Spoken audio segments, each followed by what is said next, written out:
Sars Cov 2. Coronavirus is an existing virus, but Sars Cov 2 is a new coronavirus strain of the coronaviruses family, which emerged around 2019 in Wuhan, China. So, how did it emerge? There were a lot of theories trying to explain the origin of SARS Cov 2, since a single bat to a population control theory. World Health Organization posted a report which lists different probable origins of SARS Cov 2. Number 1. SARS Cov 2 originated from an animal, probably a bat, and it spread directly to humans. Number 2. This is the most accepted one. The SARS Cov 2 was in a latent phase in an animal, then it passes to another indeterminate animal, perhaps a pangolin, and at last to the humans.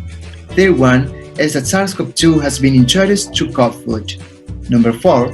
SARS Cov 2 is a laboratory experimental accident, or even worse, it is a biological weapon for control population.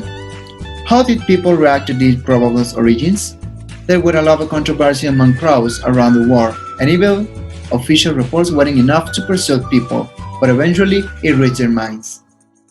The SARS-CoV-2 virus caused a new disease in the world, a disease with no specific treatment and easy to spread. The only way to reduce the numbers of infection is through prevention. So, the first preventive measure in China was suspending public services. The main objective was to reduce potential person-to-person contacts because cases with invisible infection don't present symptoms, are difficult to diagnose, and isolate immediately, causing more infections in the community. COVID-19 was declared as a pandemic by the World Health Organization on March 11, 2020. Each country with confirmed cases was to have to start with the prevention protocol. The prevention strategies consist of the beginning of a strict quarantine, suspension of public services, use of masks, keeping at least 1 meter of distance between each person, and constantly washing hands.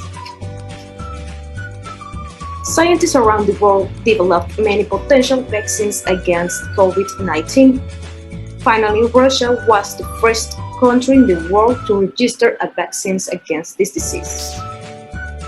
Currently, there are around 6 types of vaccines in the world.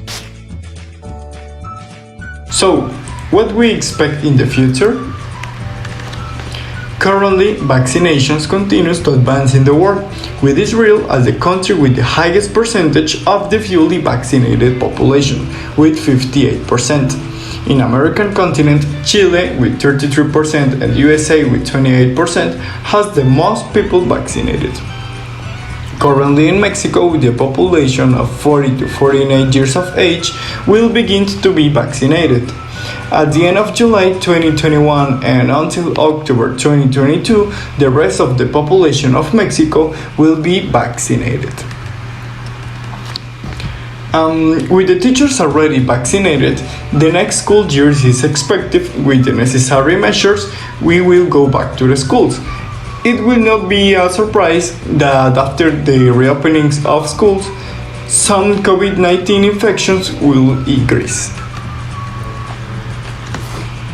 COVID-19 will not go away, at least not for now, because it's very difficult to eliminate a disease completely. So, we must apply the necessary preventive measures until almost everyone around the world is vaccinated. Elizabeth.